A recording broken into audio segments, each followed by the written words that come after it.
It's just kind of who I am. I want to pour into my team as much as possible, and I'm pretty in tune with my body. I can read a room pretty well, and so when I see we're lacking a little bit, you got to step up. But if we're good, you're just there to encourage and give people confidence. The world of women's basketball just experienced a seismic shift.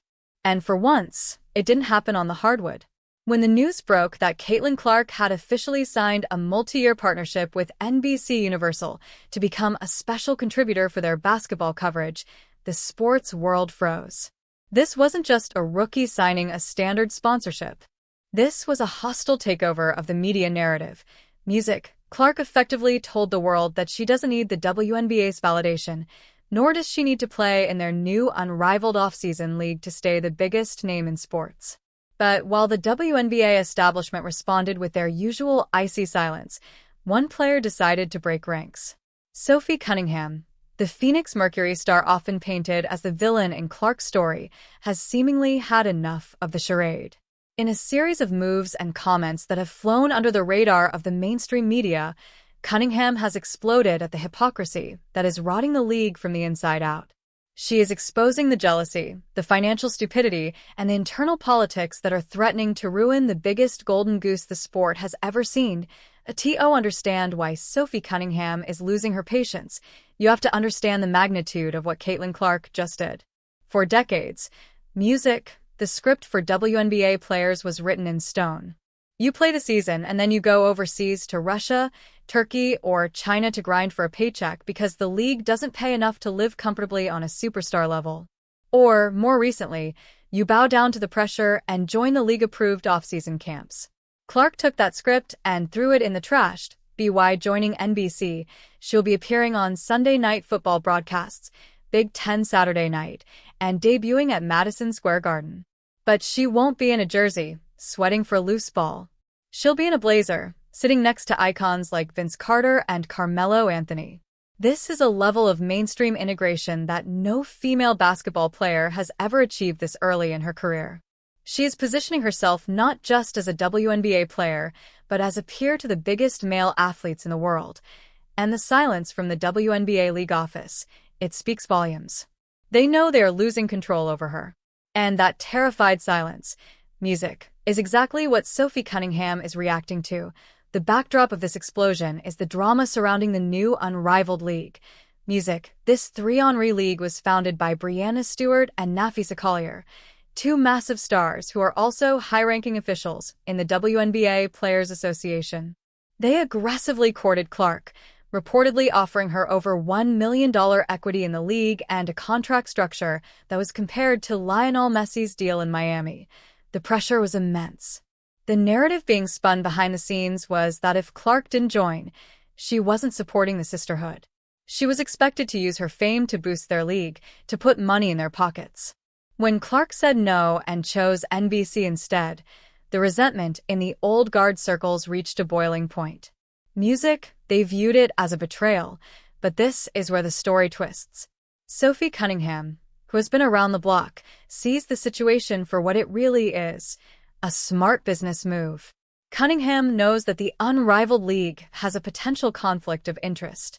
Active players running a league and pressuring other players to join creates a weird, uncomfortable power dynamic.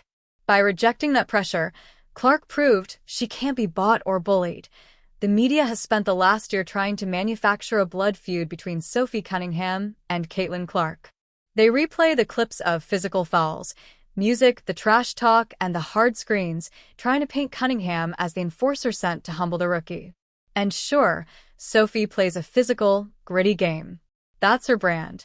But off the court, Sophie is one of the sharpest business minds in the league. While other veterans were busy throwing shade on podcasts or claiming Clark isn't that good, Cunningham was the one who kept it real.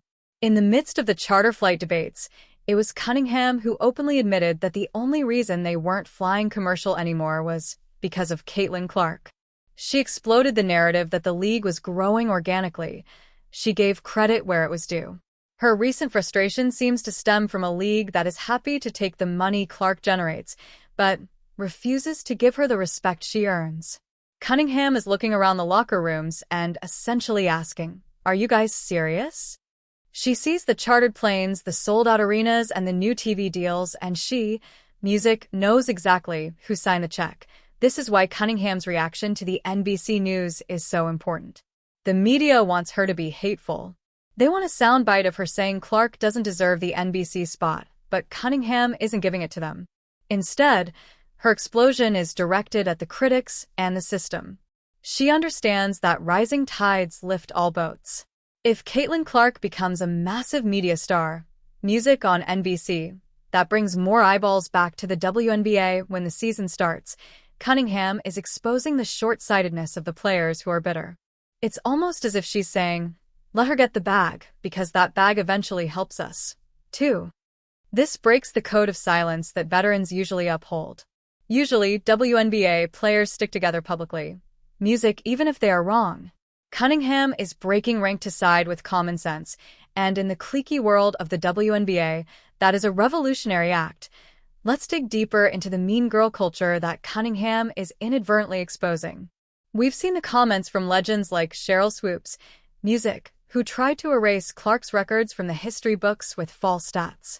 We've seen the awkward freeze-outs during Team USA selection. There is a palpable energy of "you can't sit with us" directed at Clark. By taking the NBC deal, Clark didn't just find a new table to sit at, she bought the whole restaurant. Cunningham seems to be the only one laughing at the irony. While other players are posting cryptic messages on social media about loyalty and grind, Cunningham is out there living her music best life, seemingly unbothered by Clark's success. Her attitude highlights just how petty the rest of the league looks in comparison. When Sophie explodes, it's often through her refusal to participate in the hate train. She talks about the game. She talks about business. But she refuses to disparage the rookie who is paying the league's bills. Money talks.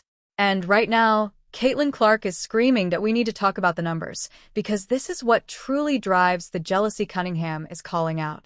The maximum salary in the WNBA is roughly $250,000.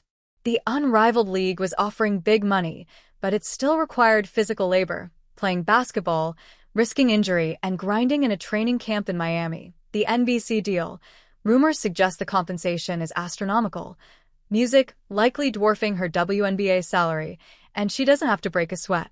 She gets to sit in a studio, analyze the game she loves, and build her brand. Cunningham, who has had to scrap for every contract she's earned, recognizes the genius in this. Her frustration explodes when she sees other players acting like Clark owes them something. Clark found a way to make millions without destroying her body in the offseason. That isn't a betrayal. It's the blueprint. Cunningham is practically yelling at the other players to take notes instead of throwing shade. There is a darker layer to this story that Cunningham has danced around. The Unrivaled League is founded by the president and vice president of the Players Association. There are whispers and rumors, speculation, of course, that there is immense political pressure for stars to join that league to validate the union leadership's business venture. By saying no, Clark risked alienating the people who control the union. This is a dangerous game. Cunningham, who has always been an independent thinker, likely sees the hypocrisy here. How can the union reps look out for Clark's best interests if they are also her employers in the offseason? Music, it's a messy web of conflicts.